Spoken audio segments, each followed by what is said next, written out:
All right, I think we're stabilizing here.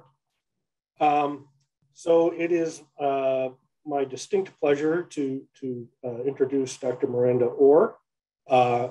She is an assistant professor currently at Wake Forest University in the great state of North Carolina, which is where I'm from. And so she is establishing herself as an expert in brain or neuron senescence and their impact in Alzheimer's disease and related dementias. Her training background is she's originally from Montana, and she was regaling us with tales of being very cold in Montana prior to this introduction. So she got her PhD in neuroscience at Montana State University. And then going from the cold all the way down to the hot, she went to the Barshop Institute at the University of Texas Health Sciences in San Antonio for a postdoc. And she did several postdocs there, all related to dealing with Alzheimer's disease and kind of the establishing herself in the role of senescence. She then moved on to an assistant professorship there very briefly before then now moving to Wake Forest, where she's been there for the past couple of years. And so we're all looking forward to hearing all the very cool stuff you've been doing. Thanks so much, Scott. It's a pleasure to be here. And as I was telling Scott earlier, I am okay with anybody asking questions if you have questions as they come up or holding them to the end. And so what I'm going to be talking about today are a couple studies that were recently published and some ongoing work that is in various levels of completion. So some unpublished preliminary data as well. But it's all focused on understanding brain senescent cell identification and clearance, both in rodents and human studies. I'm going to first give a brief introduction on Alzheimer's disease, facts and figures, so everybody is on the same page. And then talk about my lab's biology of aging motivated approach to understand neurodegenerative diseases and identify potential therapies for them, with particular focus on tau-induced cellular senescence as a driver of neurodegeneration, and our recent findings where we identified the gene CDKN2D, which encodes the protein P19, as a novel mediator of neuronal senescence in the brain.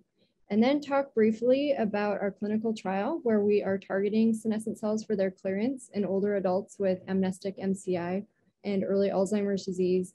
And we just recruited our first participant yesterday. So we're really excited to have that launched.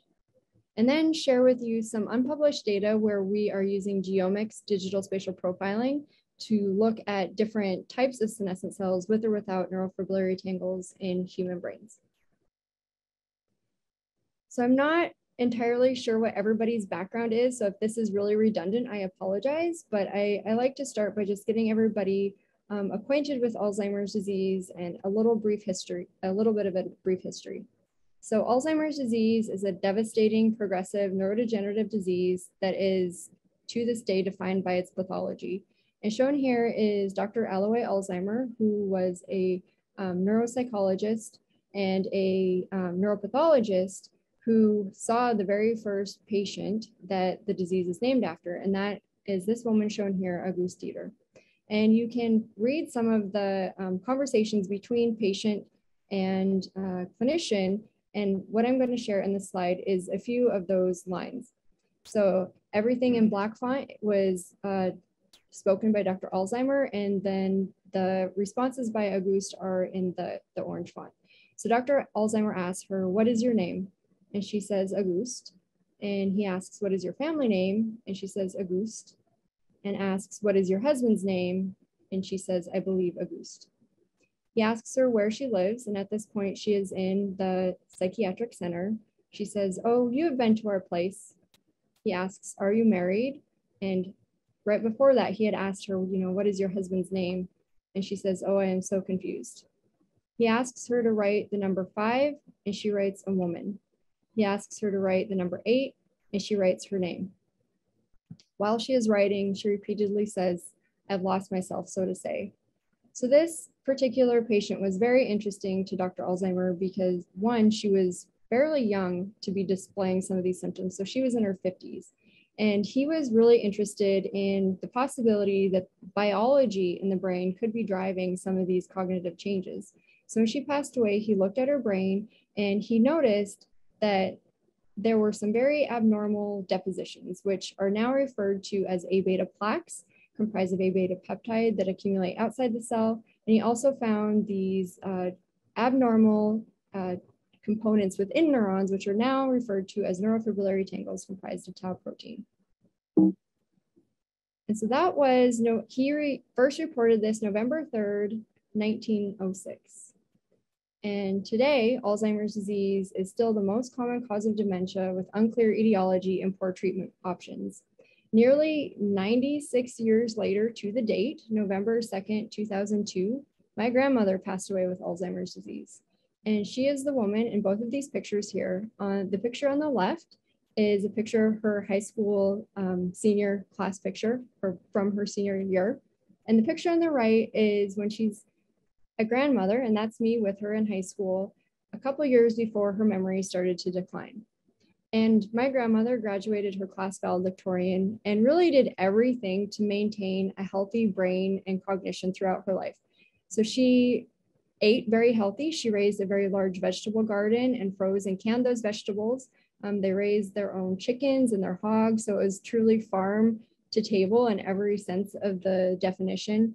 She was physically active, socially active. She loved dancing, engaging with her friends, playing cards.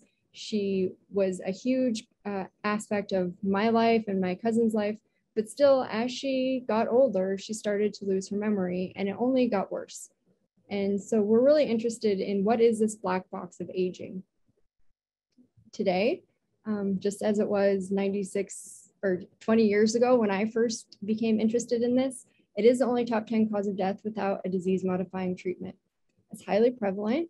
More than 6 million Americans are living with Alzheimer's disease, and by 2050, this number is projected to rise to nearly 13 million.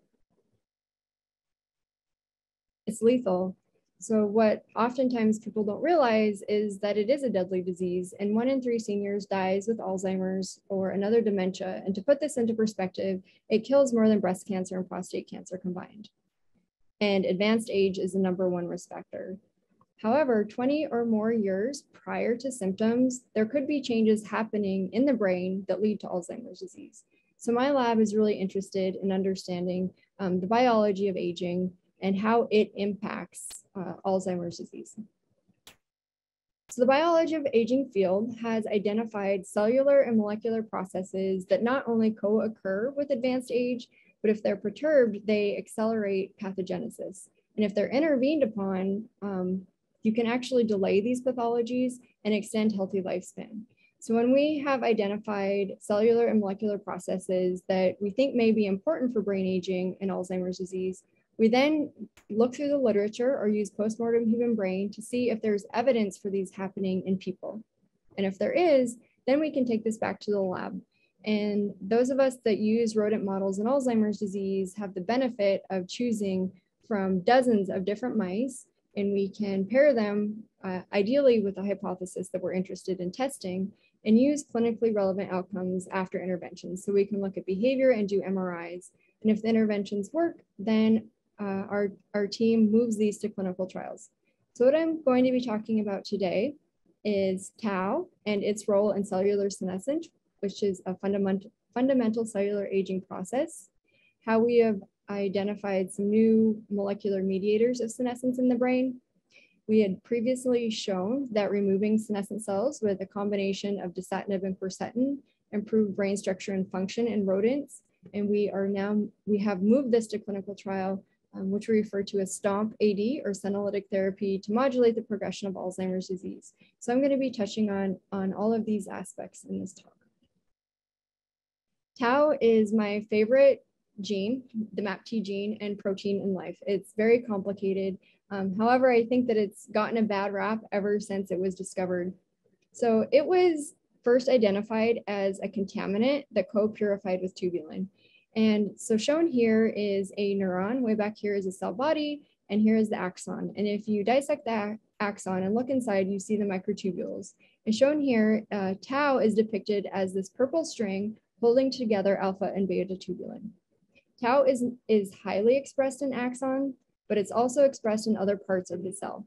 So in this, it is expressed in the nucleus, where it stabilizes and protects DNA. It has a role in nuclear reorganization. It's also found in the dendrites, and this is important for synaptic pruning during normal development, but what research is showing is that this may become upregulated again in advanced age and contribute to synaptic loss in Alzheimer's disease. The gene and the protein is very complex. So it's a single copy gene expressed on chromosome 17. There are 2 haplotypes, one of which, the H2 haplotype, is more associated with Alzheimer's disease. And the primary transcript undergoes alternative splicing. So there are 15 exons that are alternatively spliced to produce 6 different protein isoforms that are expressed in the human brain, 2 separate isoforms that are expressed in the peripheral nervous system, and there are even other isoforms that are expressed in other tissues throughout the body. And it undergoes extensive post-translational modification. So this isn't even illustrating all of the post-translational modifications, but highlights many of them. So from a single copy gene, literally the cells in our body have hundreds of different types of tau. And in my lab, we think of tau as a stress response. So tau is really reacting to its neuronal environment, and the post-translational modifications and subcellular localization really tell us a lot about what that cell is experiencing. One of my favorite studies that I like to show is work done in hibernating ground squirrels. So in 2003, this paper was published where brains were taken from hibernating ground squirrels, either before hibernation when they were in torpor or after they had awoken. And they were stained for using an antibody, AT8, which stains phosphorylated tau, and it's commonly used as a marker for neurofibrillary tangles in Alzheimer's disease. And what you can see here is that the brain from the animal in torpor is very immunoreactive with AT8. Interestingly, it's reversible. When the animal wakes up and is aroused, there's no longer AT8 immunoreactivity. What studies went on to show is that this increase in tau phosphorylation when the animal in torpor, it's really associated with this decrease in body temperature. And this has even been shown in people when they're undergoing anesthesia or hypothermia, there can be an increase in phosphorylated tau. However, as we get older, we're less able to reverse this tau phosphorylation. And I always have to share a study on naked mole rats. So one of the postdocs that I did in San Antonio, I had the pleasure of working with this longest lived rodent species, the naked mole rat. And I was really interested in the naked mole rat because, as you can see, it doesn't have hair and it can't thermally regulate, meaning that when it is in its colony, huddled with its colony mates, it maintains its body temperature. But if you remove it from the colony, its body temperature tracks with the room temperature. So I was interested in 2 things. One, first repeating the hibernating ground squirrel experiment, which we did. And the second was seeing what happens to tau when we heat the animal up.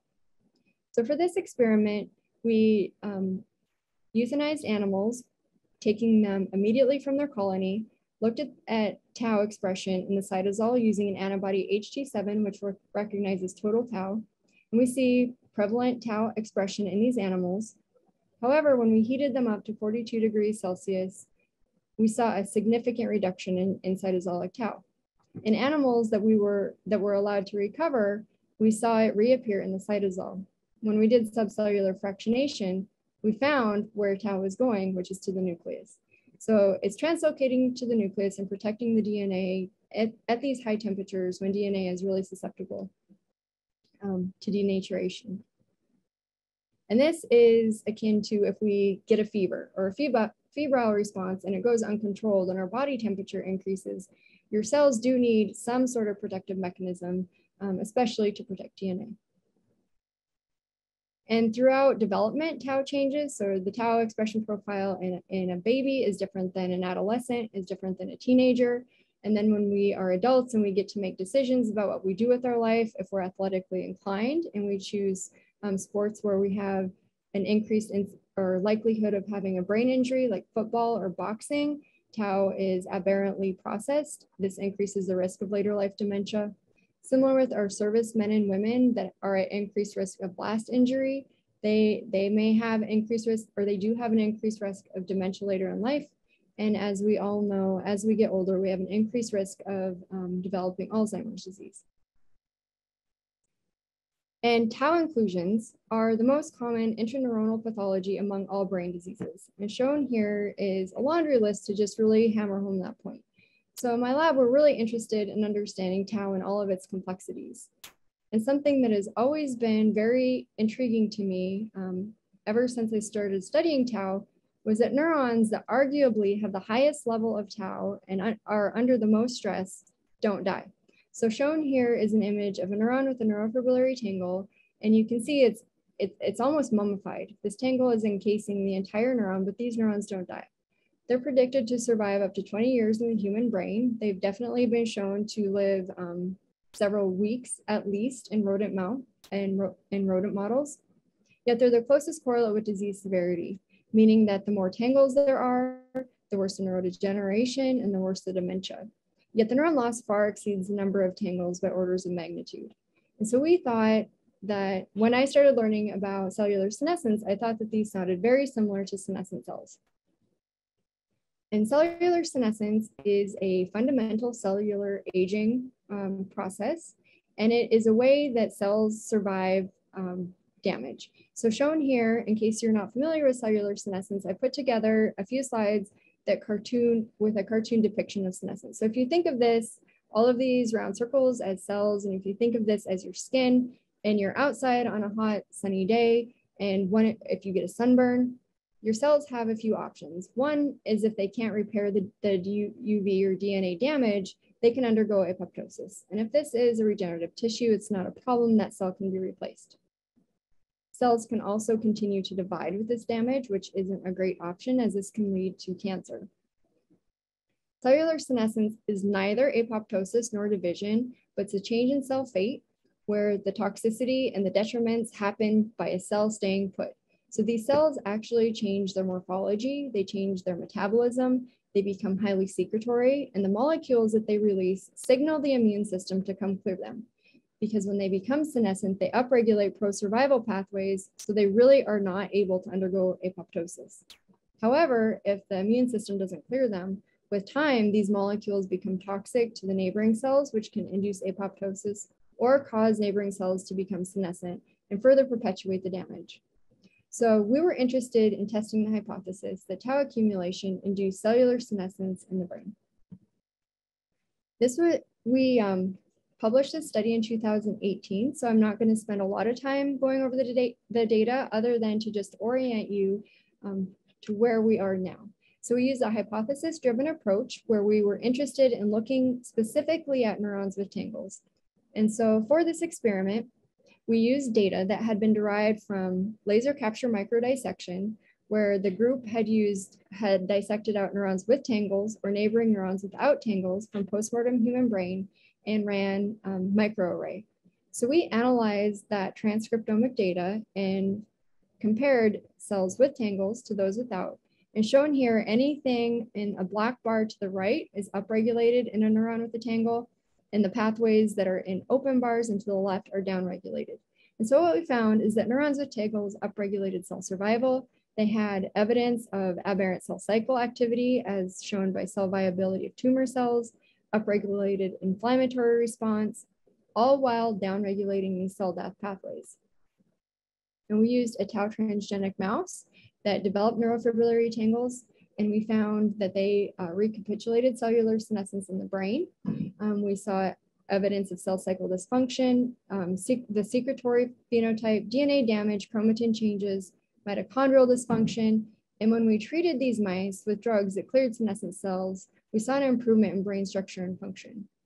So at about the same time, and after we published this paper, there's been a growth in this field, looking at senescent cell types in the brain. The first study had been published in 2012, showing that in normal wild-type mice with advancing age, there's an increase in P21 expression in neurons. So P21 is a cell cycle inhibitor that is commonly upregulated in senescent cells. And shown here are other studies that used various markers to look for senescence and identified senescent neurons. So using a transcriptome, SA beta gal, P21. However, if you use other markers, other cell types were reported as senescent. So astrocytes have been reported as senescent, microglia, oligodendrocyte precursor cells, and endothelial cells. And so as these papers started coming out, there was a lot of discussion in the field asking, you know, what is a senescent cell? Does P21 upregulation mean senescence? Does P16 upregulation mean senescence? Are all of these cells senescent? Are none of these cells senescent? Which brought us to the study that was recently, or that is in press, where we used an unbiased approach to ask this question.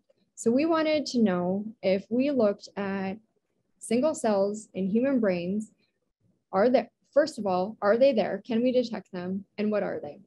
So for this experiment, we analyzed single nucleus RNA sequencing data from 140,000 cells derived from 76 brains. And these were 2 separate cohorts published by 2 separate groups.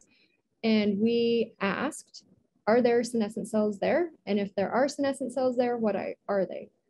And all of the bioinformatic data that I'm going to be sharing with you was performed by my collaborator, Dr. Zaire, and his graduate student, Shiva, at UT Health in San Antonio. So one of the first experiments that we did that really highlights that a single marker is not sufficient to identify cellular senescence is this experiment.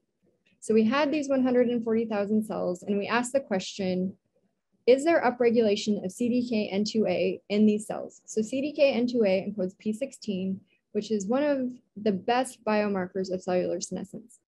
And shown here are all of the different cell types that we profiled. So there were astrocytes, endothelial cells, excitatory neurons, inhibitory neurons, microglia, oligodendrocytes, oligodendrocyte precursor cells, and pericytes. And so I'm going to be showing you several of these violin plots, and the colors remain the same. So when we asked, what cells upregulated CDKN2A, and our criteria for it to be considered a positive cell and needed to express the biomarker 3 standard deviations greater than the mean. And what we found were endothelial cells, microglia, oligodendrocytes, and oligodendrocyte precursor cells. So then we asked the question using a different marker of senescence, CDKN1A, which encodes P21. And we saw a different cell profile. So this really gets to the point where, depending on what marker you're using, you may have a different interpretation of your data. So the next thing we did is we combined CDKN2A and CDKN1A and asked what cells are upregulating both. And we saw a different profile again. And this really goes back to cellular senescence is very complex. It's not likely. I mean, we would all love to have one biomarker, and maybe we will get there to identify senescent cells. But until then, we really do need to take into consideration the complexity. And in 2019, the International Cell Senescence Association published this study saying that the hallmarks of senescence, every cell, for a cell to be considered senescent, it has to experience cell cycle withdrawal, show evidence of macromolecular damage, dysregulated metabolism, and a secretory phenotype. So we discussed how are we going to analyze this in single cell transcriptomic data. And my bioinformatic colleagues said we can create eigengenes to represent these hallmarks. So we will create separate eigengenes to represent the cell stress pathway, a separate one to represent the cell cycle rest, and yet a third to represent the inflammatory response. And the reasoning for this was there are likely brain cells that are stressed that may not be senescent. There are likely brain cells that are arrested in the cell cycle that may not be senescent. And there are cells that are likely inflammatory but may not be senescent. So in order for us to consider a cell as senescent, they need to have all 3 of these features. And to do this, we included multiple genes in each of the eigengenes. So the stress response included 44 genes. They're all listed here. The stable cell cycle arrest included 22 genes listed here, and the inflammatory response included 48 genes listed here. So the experiment was asking, of these 140,000 cells, do any of them have these signatures? And what we found is that 2% of the cells met the criteria of expressing the senescence initiating eigengene. 2.1% expressed the canonical senescence pathway, and 1.7% expressed the senescence response or the inflammatory response. So the next question was, what kind of cells are these?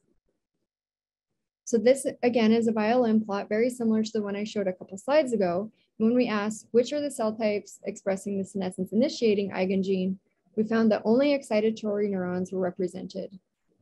When we asked for the canonical senescence eigengene, again, only excitatory neurons. When we profiled for the senescence response or the inflammatory response, we saw excitatory neurons, but other cell types as well.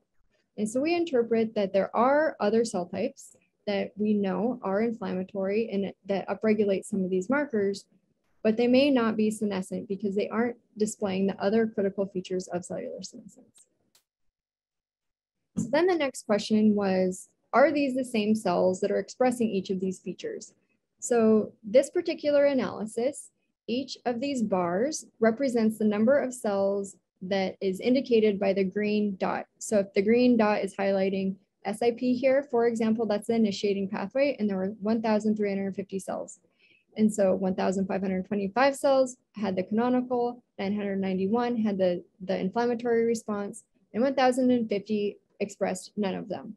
So then we just started asking how many are expressing combinations, and ultimately how many cells are expressing all three.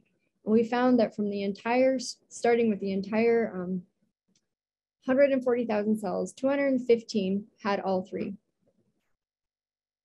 And when we started this experiment, there were not gene lists publicly available. So the gene lists that we had developed were from looking through the literature and compiling lists that others had reported across cell types, tissue types, and model organisms.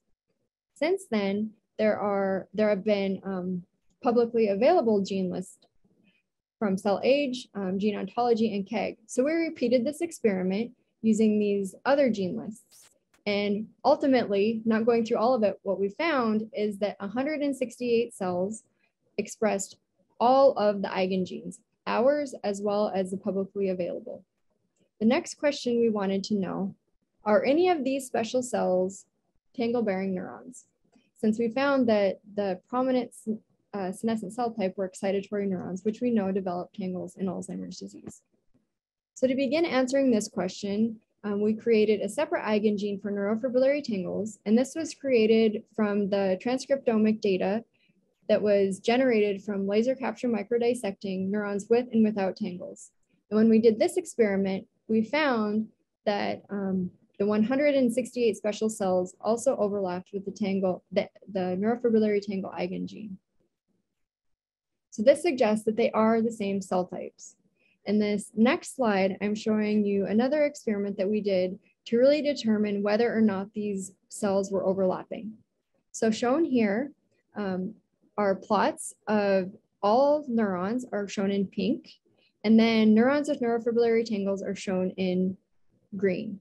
And they are graphically depicted on this larger plot, but they are such a small population, the inset is a blown up view. And so shown here is mean, 1 standard deviation greater than the mean, 2 standard deviation greater than the mean, and 3 standard deviations greater than the mean. To remind you that our strict criteria were for a cell to be considered expressing this eigengene, it needed to be 3 standard deviations greater than the mean. And that's where we found these neurofibrillary tangle neurons overlapping with the senescent cells. And we saw this for each of the eigengenes. And we repeated the experiment in the exact opposite way. So we looked at all neurons, and then instead of looking at where the neurofibrillary tangle neurons were, we looked at where the senescent neurons were and saw the same thing, meaning that the senescent neurons and neurons with neurofibrillary tangles were overlapping. So the next question was, within our eigengenes, can we rank the genes in order of who is contributing most to this profile? And when we did that, CDKN2D was the most weighted gene. So the next set of experiments were validating this expression in human tissue. So up until now, everything has been done on dissociated cells and using bioinformatics. So for this experiment, we used RNA scope to look for CDKN2D transcript in human brains. And this was performed by a collaborator, Dr. Rachel Bennett at Harvard. And so shown here is a positive control probe on the left and the negative control probe on the right.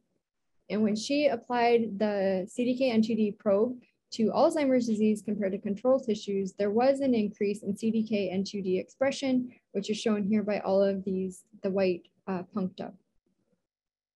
She then co-labeled these tissues with a neuronal marker, HUD, shown in yellow. And so what we saw was that most of the CDKN2D transcript was localized to neurons. And she repeated this using a marker for neurofibrillary tangles. So shown here is AT8 in magenta. And there was strong overlap where the neurons with tangles also upregulated CDKN2D. And this is another image from 3 separate human brains showing the same thing, where nuclei are this teal color, the tangles are red, and CDKN2D is green. So we see high upregulation in neurons with tangles. The next set of experiments was to determine whether or not this increase in gene expression resulted in an increase in protein expression.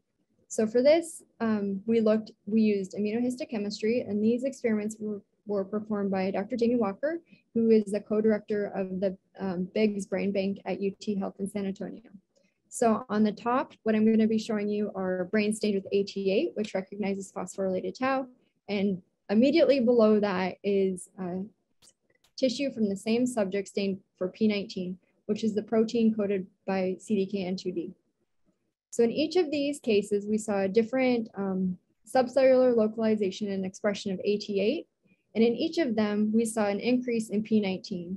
And what was really interesting is we saw a different subcellular localization of P19 as well. So sometimes we saw it cytoplasmic, sometimes it was in neuritic plaques, and other times it was nuclear. So the next question is, are these cells that have P19 expression, are they also neurofibrillary tangles? So for this, we did immunofluorescence. So this shown here, the yellow stain is for AT8 or showing the tangle. The turquoise here is lamin B1, which is a protein in the nuclear envelope. And the white is DAPI, and the magenta is P19. And so if we overlap these, we see that the neuron with the neurofibrillary tangle is expressing P19. We also see other neurons without neurofibrillary tangles expressing 19. This image here is just an inverse of the nuclei to get a better look at it. And so what we can see from this are the neurons that have P19 appeared to have larger nuclei than neurons without. They also had this tufted membrane with invaginations, which had been published previously, showing that the nuclei of neurons with tangles and in Alzheimer's disease were aberrant. Because we are really trying to identify senescent cells that are using features that aren't necessarily dependent on gene or protein expression, we quantified the cell area of neurons with or without P19 expression, and that's shown here. So in this plot, control neurons that didn't have P19 or neurofibrillary tangles are in this first column. They're the open circles. The next column are neurons that had P19 expression, and the third column are neurons with both P19 and AT8. And plotted are the area of those nuclei. So we saw a significant increase in their nuclei size with P19 alone. They increased even more with neurofibrillary tangles. And in these cells, we also measured the percent of them with lipofuscin. So lipofuscin is another hallmark of senescent cells in other tissues. However, as all of you that study brain diseases know, lipofuscin accumulates with advanced age. So we don't think this is a specific marker of cellular senescence, but we did show that P19 expressing cells, more of them had lipofuscin than without. And when you add neurofibrillary tangles onto it, you get even more lipofuscin. So these data really suggested that P19 is overlapping with other hallmarks of cellular senescence. So we're now as data is coming out, we're developing a working model and trying to really understand what senescence means for the brain. So in 2018, we identified senescent neurofibrillary tangle-bearing neurons. And that same year, Maria Spillantini's group published this really fascinating paper showing that microglia will phagocytose neurons with neurofibrillary tangles if they expose phosphatidylserine. A few weeks ago, she published, maybe it's been a month or two ago by now, the same group published that after these microglia phagocytose these neurons with phosphatidylserine on their membrane, the microglia become senescent. And once the microglia becomes senescent, they can no longer clear cellular debris like they should, and they start secreting aberrant forms of tau that can become toxic. So it seems like this can amplify pathogenesis, where a senescent neuron, because it can't undergo apoptosis, it is signaling to the microglia to clear it, the microglia clear it, and you perpetuate cellular senescence. So it seems that the brain or that tissues are really asking for help to clear these cells. And that's where senolytics come in. So senolytics are pharmacological agents, well, not even necessarily pharmacological agents. They are agents that target senescent cells for their clearance while leaving healthy cells intact. And so the premise is that they target these anti-apoptotic pathways utilized by senescent cells. So if you downregulate them, the cells will undergo apoptosis because they're already in a very toxic environment. And in 2015, the Mayo, a group at Mayo led by Dr. Jim Kirkland, did a cell screening where he identified that dasatinib, which is a broad spectrum tyrosine kinase inhibitor, paired with quercetin, which is a flavonoid, effectively cleared senescent cells while leaving healthy cells alone. And they effectively cleared multiple different types of senescent cells. He also went on to show that if you treated rodents with dasatinib and quercetin, you could alleviate functional decline and by the clearance of senescent cells. And we were really interested in this particular senolytic therapy because both compounds cross the blood-brain barrier. So we were interested in determining whether or not this would be an effective therapy for tauopathy. So shown here, for those of you that may not study rodents, I've put a comparison of human on the left and mouse on the right. So in both cases, the diseased example is, or the healthy brain is on the left and the diseased example is on the right. And as you can see in tauopathy mice, there is significant brain atrophy compared to the control. These mice also develop enlarged ventricles as similar to patients with Alzheimer's disease, and they have neurodegeneration in brain regions that are affected in Alzheimer's disease, particularly the cortex and hippocampus. So we treated these mice with senolytics, and we enrolled them into the study when they were 20 months old, which is equivalent to a 70-year-old person with advanced Alzheimer's disease. So they had extensive neurofibrillary tangles. They had senescent cells already at this point. And for this treatment, it was a bi-monthly intermittent treatment. So because the way these senolytics work is they target the senescent cells to undergo apoptosis, there is no need to continually dose or treat the animal. Once the senescent cells are cleared, you don't need to re-administer the treatment until senescent cells reemerge. And previous studies had shown that it takes about 2 weeks for senescent cells to reappear in a progressive disease. So we treated the mice. These mice across this 3-month period only received the drug 6 times. At the end of the study, we did MRIs, and then we looked at neuropathology postmortem. And again, these data have been published, so I'm not going to spend a lot of time other than to show you some of the key findings. So shown here are mouse MRIs. If you haven't ever seen a mouse MRI before, this is what they look like. The top are control mice, and below them are tau transgenic mice treated with the vehicle. So I think you can appreciate the dramatic brain atrophy in these mice and the enlarged ventricles, which can be seen here. Compared to the mice that were treated with the vehicle, the mice that were just treated with dasatinib and quercetin, their ventricles were not as large. And this resulted in a significant difference. So again, we don't think that there was any reversal. We think that we stopped the disease from progressing at the time the mice started getting treated. And when we looked at neurofibrillary tangle burden in these brains, we saw a significant reduction in number of neurofibrillary tangles in the mice treated with dasatinib and quercetin. This was about a 30% reduction.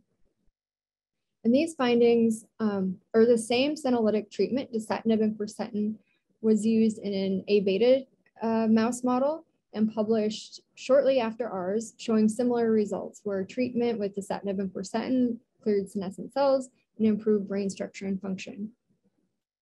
That same year, one of my colleagues here at Wake Forest, Dr. Jamie Justice, ran the first in-human trial with dasatinib and quercetin and found that it was safe. Later that year, a second study was shown. So the first study was conducted in patients with idiopathic pulmonary fibrosis. That same year, a separate cohort of patients with chronic kidney disease was treated with dasatinib and quercetin, and it was shown to clear senescent cells and be safe. And we recently completed an open label trial showing that DNQ was safe as well.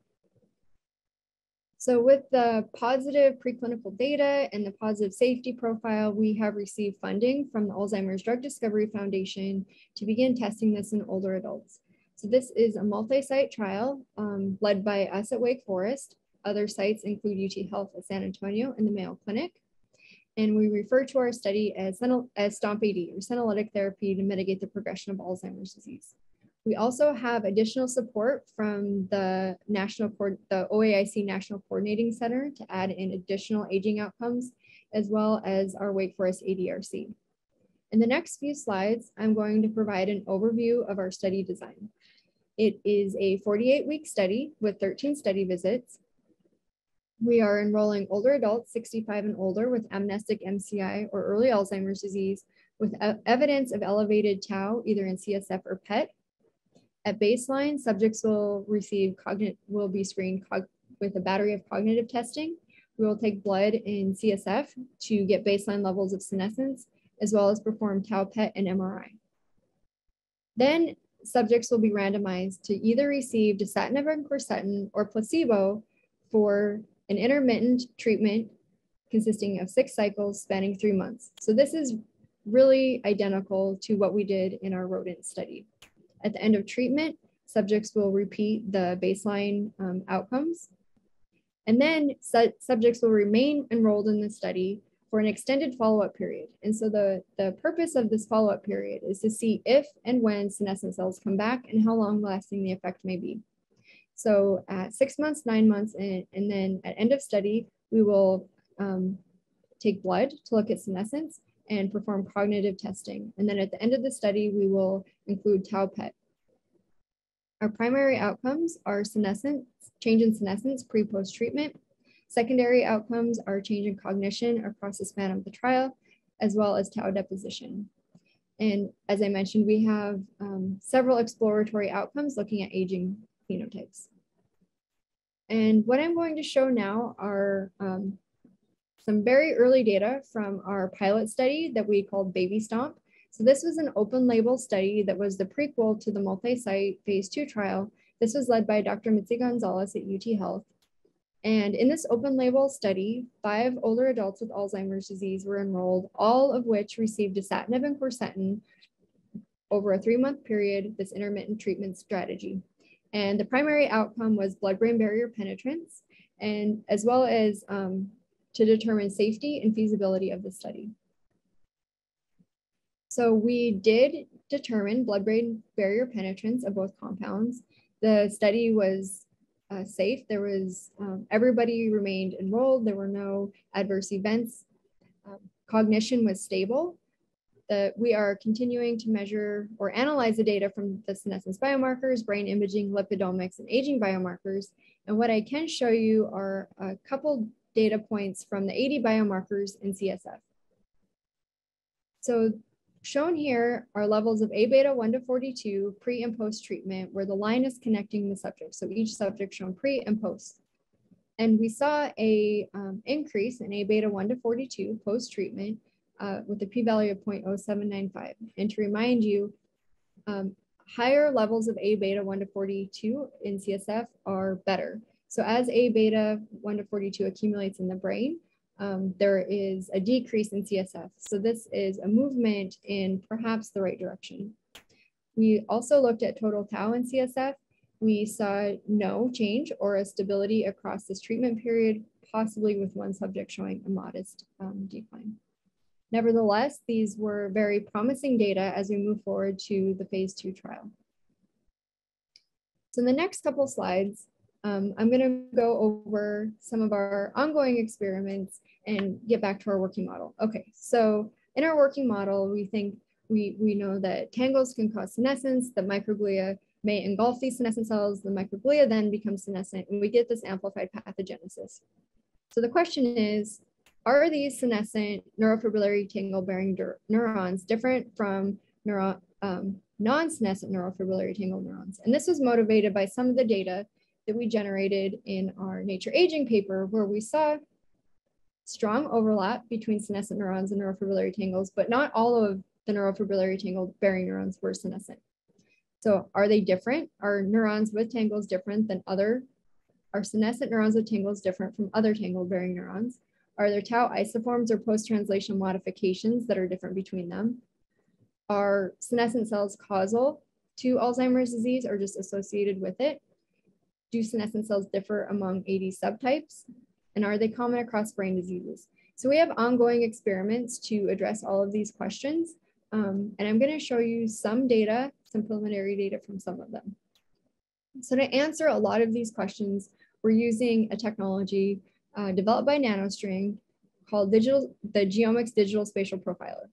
So this allows for high resolution multi-analyte analysis of single cells while maintaining spatial information. So essentially it is like histology on steroids. So shown here is the workflow for the technology. You can analyze either RNA or protein, and the initial steps are very similar to a regular immunofluorescence. So you stain the tissues, and at the last step of your staining, you add reagents that contain UV photocleavable tags. These can either be tagged to fluorescent antibodies or RNA probes. And then you select the regions of interest using a computer. And after you've selected your region of interest, the instrument will shine UV light to cleave off these photocleavable oligos that have these barcodes, and you collect and dispense them. And because these are specific to your region of interest, you're able to maintain spatial resolution while analyzing multiple analytes at a time. So we are using this technology to analyze between 80 and 90 proteins at a time in each region of interest. So none of these data are published. So what we have been looking at are neurons with or without AT8 and with or without P19. And shown below here is a heat map where each of the bars above the panel of cells refers to that cell type. So P19 negative, AT8 negative are the first group of cells, P19 positive, AT8 negative are the second group. And then the last two groups are tangle-bearing neurons, either without P19 or with P19. And so when we look at total tau expression, just between neurons with or without tangles, we see an increase in tau, which we expect. This is somewhat of a positive control. When we stratify on P19, we see no difference in AT8 negative neurons and a modest decrease of total tau in P19 positive neurons. However, when we look at phosphorylated tau and now stratify on P19 expression, we see a significant increase in phosphorylated tau in P19 positive neurons. We're starting to look at what are these phospho-tau epitopes. So some phospho-tau epitopes are higher in senescent neurons and some are lower in senescent neurons. So these, again, are preliminary data. We are repeating this on a larger cohort, but we're starting to, or with this technology, we are trying to distinguish what makes a senescent neuron unique and potentially toxic. And to ask whether or not these have any impact on cognition, I'm working with Dr. Jamie Walker again at UT Health in San Antonio. She is very interested in resiliency. So Alzheimer's disease neuropathological change levels of intermediate and high are considered sufficient to explain cognitive impairment by current consensus criteria. However, it's not that easy because up to 70% of cognitively normal individuals have some degree of Alzheimer's pathology at death. And about 30% of these actually meet the criteria for intermediate or high Alzheimer's disease neuropathologic change. So these are considered cognitively resilient. And there's been a lot of research on these individuals showing higher education and activity differs between the resilient and demented. Resilient individuals have fewer neuropathologies. There have been SNPs that have been investigated, cortical thickness and FDG PET differences have been shown. Other groups have looked at postsynaptic densities and saw differences in tau and A beta oligomers, as well as less ApoE and presynaptic synaptosomes. So in all of this, we are wanting to test the hypothesis that the senescence profile of tangles is more toxic in demented than resilient individuals. And this paper is currently in revision. And what we did for this analysis is we looked at postmortem human brains with high tangle burden, so BROC 4, 5, and 6. We had 8 resilient cases and 6 demented cases, and we performed single cell profiling of CA1 neurons with or without tangles from each case, and we simultaneously profiled the environments of each neuron. So essentially, this is what it looks like. So we stain the brains for tangles shown in magenta and profile the individual cells with or without tangles and the immediate environment. So these initial data are, again, just proof of concept. So showing tau, all the phosphorylated tau between control and tangle-bearing neurons. The technology works. There's an increase in phosphorylated tau and tangle-bearing neurons. We also see an increase in Ki67, which is an indicator of cell cycle reentry in these tangle-bearing neurons. We also see higher levels of APP and A beta metabolizing proteins in neurons with tangles, including presenilin-1, neprilysin, insulin-degrading enzyme, and BASE1. So in the next few slides, I'm going to be showing you heat maps and data from now comparing tangles in demented versus resilient. So the demented are on the left and the resilient are on the right, and each of these rows is a different protein. So shown here, anything red and up is higher in resilient neurofibrillary tangles than in demented neurofibrillary tangles, and anything blue and down is lower in neurofibrillary tangles from resilient compared to demented. And so what we see is an increase in synaptophysin and a reduction in phospho-tau 396 and 404. And I remind you, these were the same markers that we saw different in the P19 expressing neurons, P19 expressing tangle-bearing neurons. We also see a downregulation in some of these classic Alzheimer's markers in the resilient neurofibrillary tangles.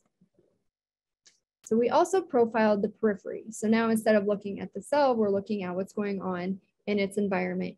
And here we see a lot more differences where the periphery of resilient tangle-bearing neurons have upregulated synaptophysin, PSD95, neurofilament light, and downregulating a lot more of these inflammatory and phospho-tau markers. What Jamie also noticed in looking at these brains is, so these brains are now, the demented is on the left and resilient is on the right, stained with microglia shown in red. Tangles are in green, A beta is in cyan, and nuclei are in blue. And what Jamie noticed was that even the resilient had high levels of microglia, but they didn't seem activated.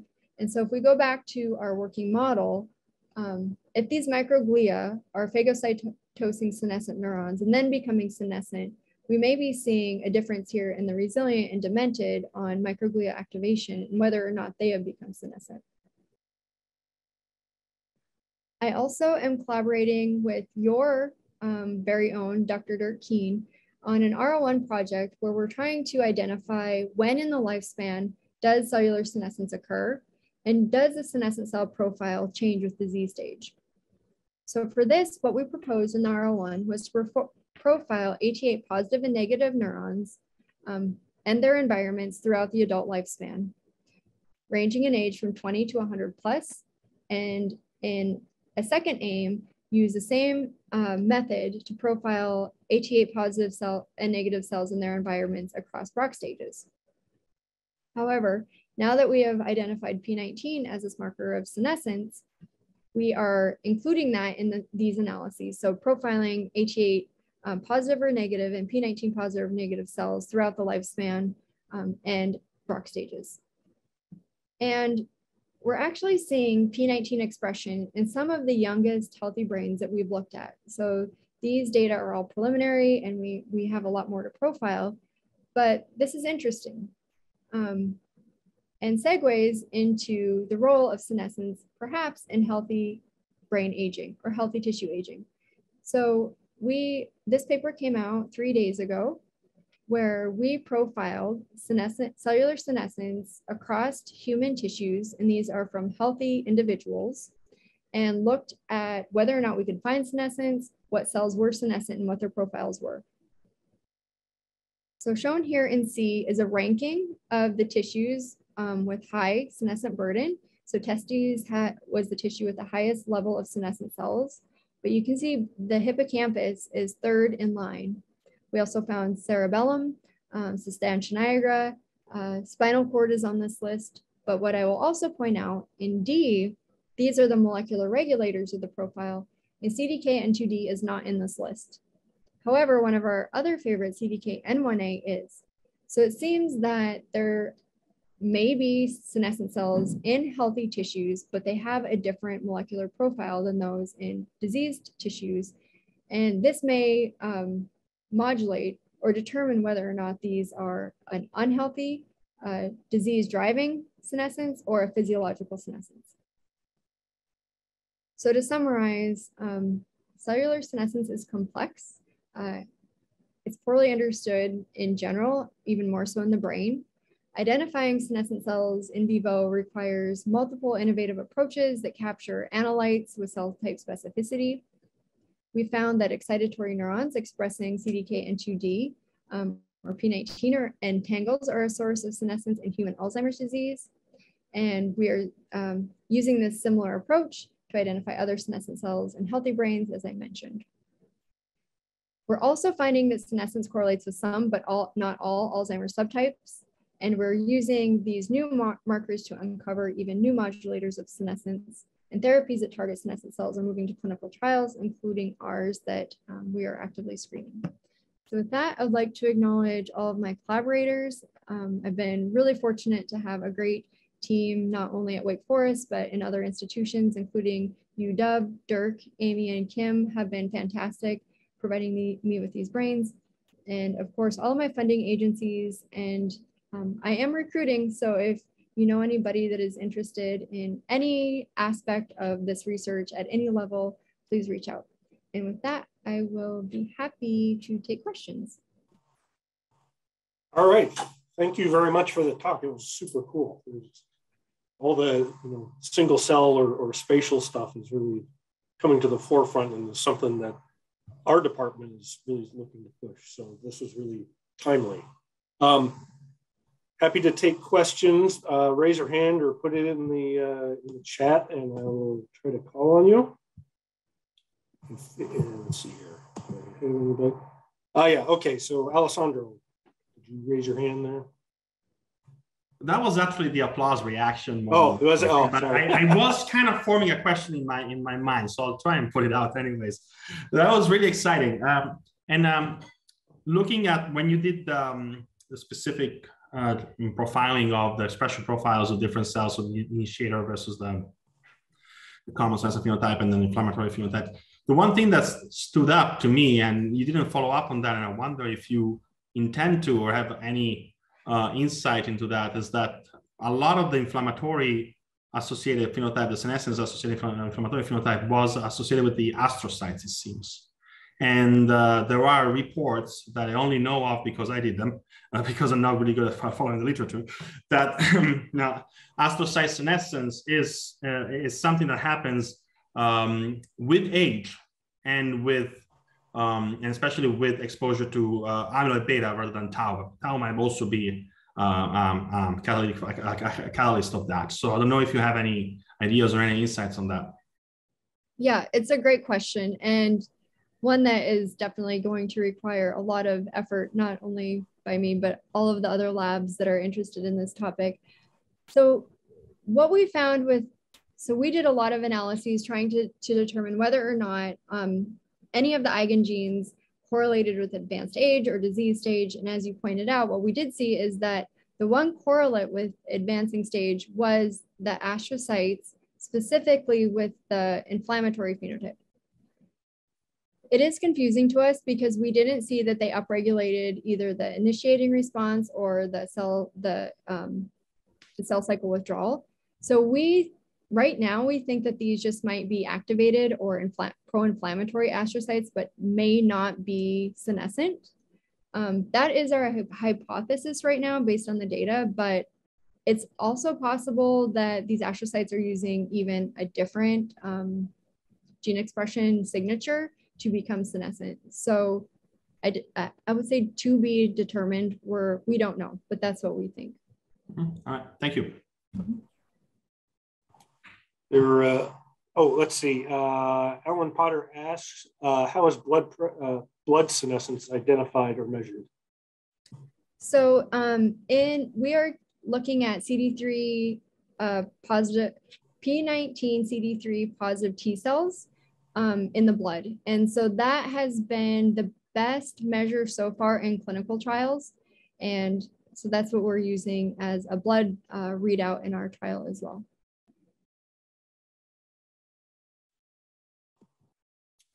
Any other questions? Let's see. Mariah Sweetwine asked, have you correlated blood with brain? No, we love to do this.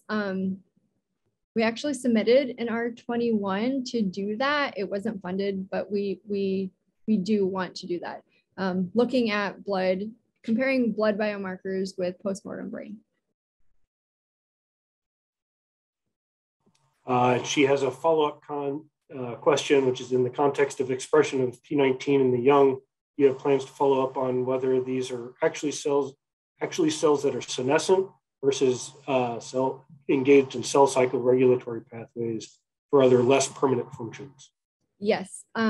So we are profiling them P19 positive and P19 negative cells in those subjects and comparing them across the lifespan, and also looking at their subcellular localization. So what we're finding is, as I showed in one of the immunohistic chemistry slides, that P19 can be cytosolic, it can also be nuclear, and we're also finding cells in which it's both. And so we are profiling these cells to see if we can figure out what is going on with them. At this time, I don't suspect that they are senescent in a 20-year-old brain, at least I hope not, but we are following up on that.